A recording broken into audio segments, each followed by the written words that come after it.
Good morning, everyone. How are you today? I hope you are well and good right now. I am Nikki Vanessa Shuking, your teacher for Reading and Writing Skills. Welcome to our class for the fourth quarter, 5th week. Today, we will be discussing about determining textual evidence. You have previously learned that one can give his or her own assertion on what he or she has read.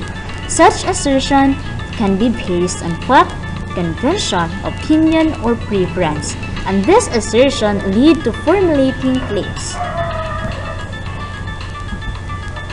As a critical reader, you should be able to recognize and formulate counterclaims about what was read.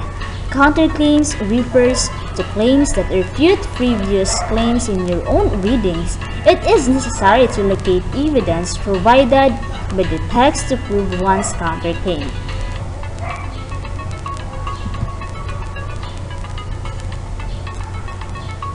To clarify one's present position in giving counterclaims, you also learn how to formulate evaluative statement. Reading text should be examined carefully by identifying evidence that support the author claims, finding evidence that support the claim, and evaluate if it is worthy for sharing.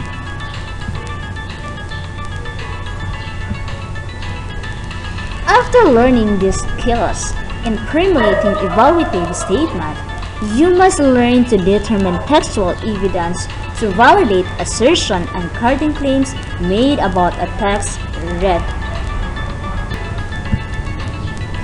Textual evidence is defined as the details given by the author in order to support his or her claims. It reveals the position of the writer and makes the reading more interesting. Evidence are details that strengthen, add variety or weight to any argument.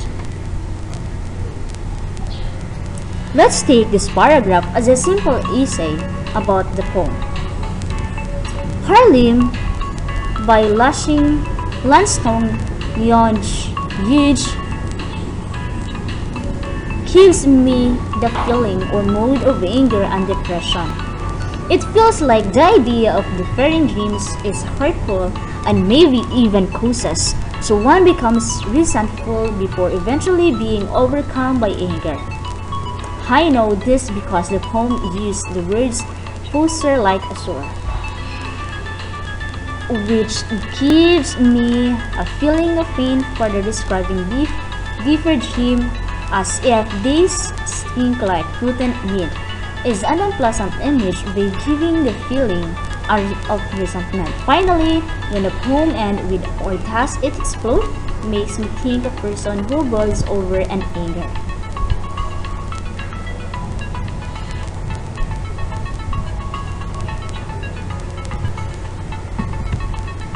Here, the author claimed that the poem gives him the feeling of anger and depression. He uses exact words from the poem like "poster like a sore," "stink like rotten meat," or "does it explode," which are directly relevant to his idea of anger and depression. Thus, we can say that the writer claims in this essay is valid and relevant. In addition, finding textual evidence in the read text help you to make inference or inference using concrete evidence in your own claim. To support one claims, you should explicitly cite the ideas that support your claim in your writings. There are different ways on how you can present textual evidence in your writing.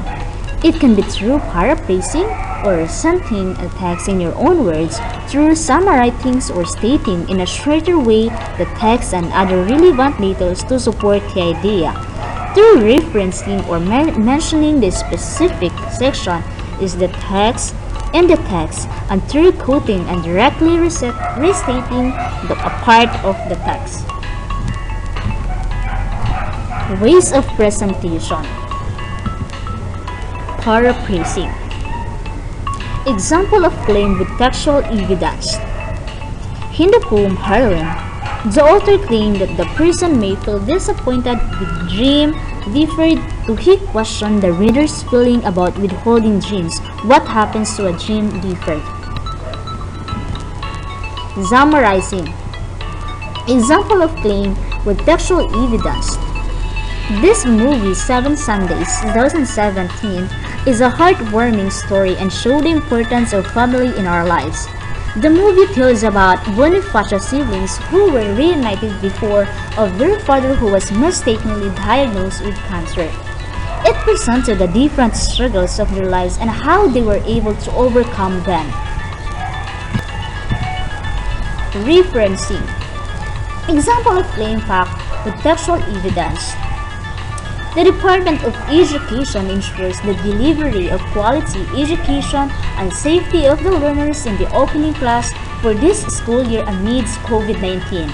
As stated in DepEd Order No. 7, 2020 on DepEd School Calendar and Activities for School Year 2020-2021, Paragraph 2 and 3. Quoting. Examples of claim with textual evidence. Langston Hughes described deferred dreams as Tay's tinkling cotton meat in his poem, which suggests an unpleasant image, giving me the feeling of resentment. He also ends the poem with the line, or does it explode? That made me think of a person who boils over in anger.